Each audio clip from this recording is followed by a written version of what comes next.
이 새벽 우리에게 주신 하나님 말씀은 누가복음 3장 1절에서 14절까지의 말씀입니다. 누가복음 3장 1절에서 14절까지의 말씀입니다. 우리 하나님의 말씀을 다 함께 받들어 읽겠습니다. 디베레 황제가 통치한 지 15해 곧 본디오 빌라도가 유대 총독으로 헤롯이 갈릴리의 분봉왕으로 그 동생 빌립이 이두레와 드라고니 지방의 분봉왕으로 루사니아가 아빌레니의 분봉왕으로 안나스와 가야바가 대제사장으로 있을 때에 하나님의 말씀이 빈들에서 사가랴의 아들 요한에게 임한지라. 요한이 요단강 북은 각처에 와서 죄사함을 받게 하는 회개 세례를 전파하니 선지자 이사야의 책에 쓴 바 광야에서 외치는 자의 소리가 있어 이르되 너희는 주의 길을 준비하라. 그의 오실 길을 곧게 하라. 모든 골짜기가 메워지고 모든 산과 작은 산이 낮아지고 굽은 것이 곧아지고 험한 길이 평탄하여질 것이요 모든 육체가 하나님의 구원하심을 보리라 함과 같으니라. 요한이 세례 받으러 나아오는 무리에게 이르러 독사의 자식들아 누가 너희에게 일러 장차 올 진노를 피하라 하더냐. 그러므로 회개에 합당한 열매를 맺고 속으로 아브라함이 우리 조상이라 말하지 말라. 내가 너희에게 이르노니 하나님이 능히 이 돌들로도 아브라함의 자손이 되게 하시리라. 이미 도끼가 나무 뿌리에 놓였으니 좋은 열매 맺지 아니하는 나무마다 찍혀 불에 던져지리라. 무리가 물어 이르되 그러면 우리가 무엇을 하리이까? 대답하여 이르되 옷 두 벌 있는 자는 옷 없는 자에게 나눠줄 것이요 먹을 것이 있는 자도 그렇게 할 것이니라 하고 세리들도 세례를 받고자 하여 와서 이르되 선생이여 우리는 무엇을 하리이까 하매 이르되 부가된 것 외에는 거두지 말라 하고 군인들도 물어 이르되 우리는 무엇을 하리이까 하매 이르되 백성에게서 강탈하지 말며 거짓으로 고발하지 말고 받는 급료를 족한 줄로 알라 하니라. 아멘. 세례 요한과 예수님의 탄생에 대한 기본적인 설명을 한 이후에 이제 누가복음은 본격적으로 복음서를 이제 펼쳐내고 있습니다. 누가복음 2장에서 예수님의 탄생이 분명히 역사적인 사실이었다라고 하는 것을 증명하기 위해서 로마의 황제 아구스도라는 이름을 사용했습니다. 예수님의 복음서에 대한 본격적인 시작을 함에 있어서도 역시 그 아구스도의 아들 이제 디베르 황제에 대해서 언급을 하고 있습니다. 디베르 황제는 이 선왕 아구스도 14년에 즉위를 합니다. 그래서 이때가 대략 주후 한 29년경이 되지 않았을까 이렇게 추정을 하고 있습니다. 그리고 그 당시에 있었던 그 지역의 통치자들에 대한 이야기도 하고 있습니다. 본디오 빌라도가 유대 총독이었습니다. 그러니까 이스라엘의 가장 중요한 한가운데 로마 정부에서 직접 파견한 본디오 빌라도가 거기에 총독이었고, 그리고 그 위쪽에는 헤롯이 갈릴리의 분봉왕이었고, 그 동생 빌립이 이두레와 드라고니 지방, 그러니까 이스라엘의 좀 옆쪽에 그 지역의 드라고니 지방의 분봉왕이었고, 루사니아가 아빌레네의 분봉왕이었다라고 기록하고 있습니다. 이스라엘의 중요한 도시였던 예루살렘, 거기는 이제 로마가 직접 통치했다라는 것을 알 수 있고요. 다른 지역들은 헤롯 대제, 그러니까 헤롯 대왕이라고 하죠. 헤롯 대왕의 죽음 이후에 각각 이렇게 나누어서 그 아들들이 통치했다라는 겁니다. 이런 세속적인 통치자들 이외에도 2절에 보면 안나스와 가야바가 대제사장으로 있었다라고 기록하고 있습니다. 보통은 대제사장은 한 명을 이야기할 것 같은데 안나스와 가야바를 이야기하는 이유는 안나스는 가야바의 장인이었습니다. 그러니까 대제사장을 자기 사위에게 물려준 거예요. 우리 시대로 말하면 그 일종의 세습이 일어난 거죠.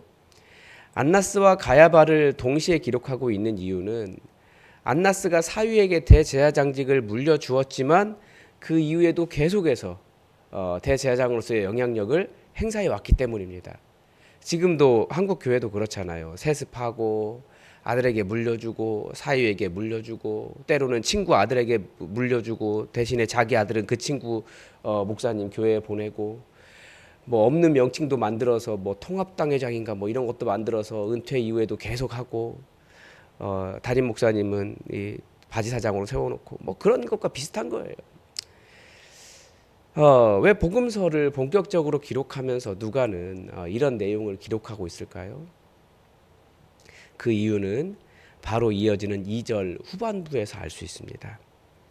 2절 후반부는 이런 화려한 권력의 세계, 그리고 그런 강력한 어떤 그 돈을 차지하는 그런 상황과 반대로 하나님의 말씀이 빈들에서 사가랴의 아들 요한에게 임했다라고 시작하고 있습니다. 사가랴의 아들 요한은 이미 오래전부터 하나님을 위해서 예비된 사람이었습니다. 그런데 정확한 기간을 알 수 없지만 약 30년 정도 지난 후에야 비로소 빈들에서 하나님의 일을 하기 시작했습니다. 복음서가 계속해서 우리에게 들려주고 싶은 이야기가 있습니다.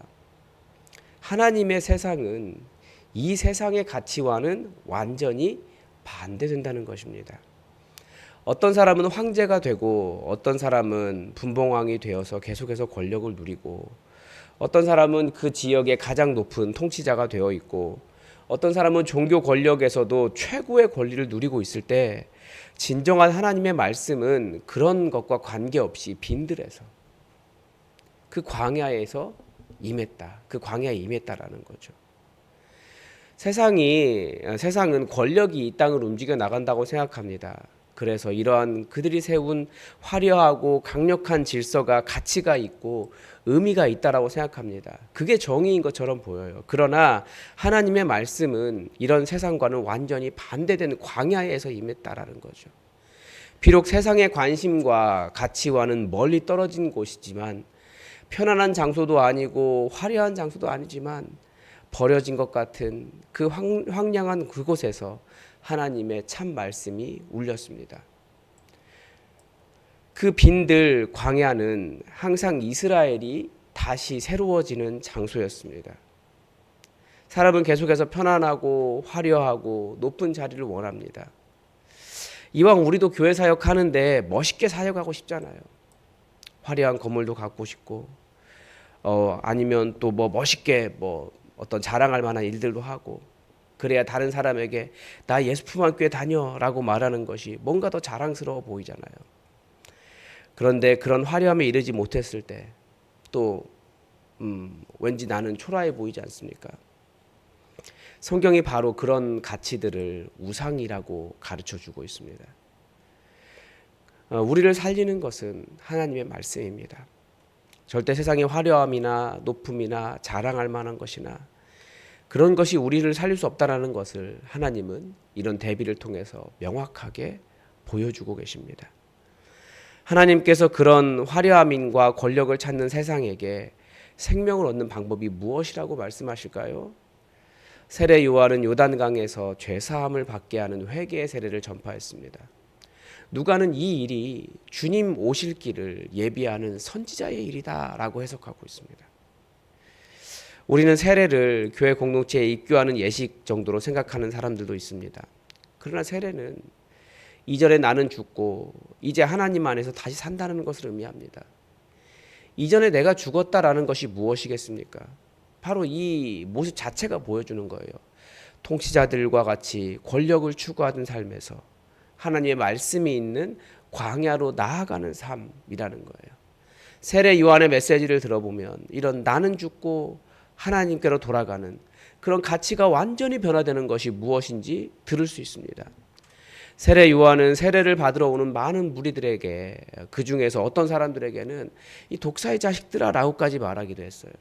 왜냐하면 그들이 중요하게 생각하는 가치, 그들의 우상이 하나님 나라, 하나님의 말씀과는 달랐기 때문에 그렇습니다. 그래서 회개에 합당한 열매 없이 그냥 세례 받았다고 나도 구원받겠다, 하나님의 은혜를 구하는 것은 옳지 않다라는 거예요. 합당한 열매가 있어야 되고 진정한 돌아섬이 없이는 구원이 없다라는 거죠. 세례 요한이 말한 그 회개에 합당한 열매가 무엇인지 다시 들으면 정말 그 화려한 왕궁과 그 권력과 종교적인 윗자리와 돈, 이런 것들이 하나님 나라와는 관계가 없다는 것을 보여줍니다. 옷 2벌 있는 자는 옷 없는 자에게 나눠줘라. 먹을 것이 있는 사람도 그렇게 할 것이다. 우리 생각해 보면 옷이 한두 벌이 아니잖아요. 이것이 금욕과 청빈 뭐 이런 것을 넘어서기 위해서 그래서 나눠주라는 것이 아니에요. 다른 말로 하면 어떤 사람은 부자고 어떤 사람은 가난한 사람인데 왜 가난한 사람이 발생하느냐. 자본주의 사회는 그 사람 개인의 책임으로 돌리지만 하나님 나라는 그것이 한 사람이 많이 가졌기 때문이다라고 비판하는 겁니다. 그래서 형제와 자매들에게 나의 것을 나눠주는 사람, 그게 회개라는 거예요. 또 세리들에게는 정해진 것 이상을 받지 말아라라고 말합니다. 지금 여기서 비판하는 독자의 자식들이 누군지 알 수 있어요. 부자들 이야기하는 거예요. 그 옷 두 벌로 설명했을 뿐이지 부자들이 이야기하는 겁니다. 남의 것 뺏지 말고 너 그거 네가 많이 가져서 그 사람 가난하게 된 거니까 나눠줘라. 세리들에게는 왜 세리가 욕을 먹느냐. 정해진 것 이외에 자기 뒷돈 챙기려고 더 많이 걷지 않느냐. 잔인하게. 그러지 말고 정해진 것만 거둬라. 그 다음에 군인들에게도 이야기합니다. 로마 군인들이겠죠. 강탈하지 말고 거짓으로 고발하지 말고 받는 급료를 만족한 줄 알고 살아라 라고 말씀하십니다. 하나님의 말씀대로 살기 위해서 나의 이익을 내려놓을 수 있을까요? 그 여기 나와 있는 그 헤롯은 갈릴리의 분봉왕, 빌립은 이두레와 루사니아, 아빌레네 이렇게 이야기하지만 이 사람들이 그 권력을 유지하기 위해서 자기 남편 죽고 나면 그 부인은 또다시 다른 왕에게 결혼하고 다들 자기 권력과 편안함과 부유함을 위해서 그렇게 살아가고 있는데 하나님의 말씀대로 살기 위해서 나의 이익을 내려놓고 다른 사람에게 천국을 주기 위해서 나를 그렇게 포기할 수 있겠느냐. 그게 바로 회개에 합당한 열매라는 거죠. 가치가 달라진 사람들의 삶이라는 것입니다. 한국교회는 특별히 기복적이라고 이야기합니다. 신앙생활 잘했을 때의 목표가 결국 잘 사는 것. 그것을 잘 사는 것이다 라고 말할지 모르겠지만 우리 사회는 이 돈 많고 편안한 삶을 살아가는 것을 잘 산다라고 이야기합니다. 그리고 그런 것이 하나님의 인정을 받았다, 복받았다 라고 생각하는 아주 통속적인 신앙을 가지고 있습니다. 그러나 성경 계속해서 이야기해요. 하나님께서 너에게 무엇인가 주신 것은 네가 그것을 감당할 만한 사람이기 때문에 청지기로 너를 세운 거다. 그러니까 때에 맞게 너에게 주신 것을 가지고 주인의 것을 그 다른 사람들에게 나누지 않으면 나중에 주인께서 오셔서 너 왜 다른 사람 주라고 청지기로 세웠는데 너 왜 그 일 감당하지 않고 너 혼자 쥐고 있느냐. 야단 맞는다고 그렇게 말씀하셨습니다. 그러니까 아무리 많이 가졌어도 나눌 줄 모르면 하나님의 삶이 하나님 나라의 삶이 아닌 거죠. 나는 천국을 누리고 있기 때문에 천국이다라고 말하는 건 틀렸다라는 거예요. 그리스도인은 가치가 달라진 사람들입니다. 우리는 무엇이 달라졌을까요? 실질적으로 내가 가진 것을 없는 사람과 나누는 변화된 삶으로 나아가서 우리가 회개했다고 하는데 정말 남에게도 천국 만들어주는 그런 가치가 달라진 삶을 살아갈 수 있기를 바랍니다. 오늘도 하나님의 뜻이 우리에게 이루어지도록 주기도문으로 기도하겠습니다. 하늘에 계신 우리 아버지, 아버지의 이름을 거룩하게 하시며 아버지의 나라가 오게 하시며 아버지의 뜻이 하늘에서와 같이 땅에서도 이루어지게 하소서. 오늘 우리에게 일용할 양식을 주시고 우리가 우리에게 잘못한 사람을 용서하여 준 것 같이 우리 죄를 용서하여 주시고 우리를 시험에 빠지지 않게 하시고 악에서 구하소서. 나라와 권능과 영광이 영원히 아버지의 것입니다. 아멘. 여러분 오늘 청년부 수련회를 위해서 기도해 주십시오. 외부 활동도 하는데 안전하게 오고 가고 저녁에 집회할 때 정말 말씀의 은혜와 성령의 뜨거움이 있는 그런 시간 될 수 있도록 여러분 기도해 주시고 이 수련회 자체 수련으로 처음 하게 되는데 아주 기념비적인 날이에요. 그래서 이런 날에 정말 청년들 잔치가 이루어질 수 있도록 여러분 기도해 주시기 바랍니다. 그리고 우리 임종국 권사님 위해서 아직 통화는 못했는데 의사 선생님 말씀으로는 뭐 수술이 잘 되었다 그렇게 말씀하셨다고 하더라고요.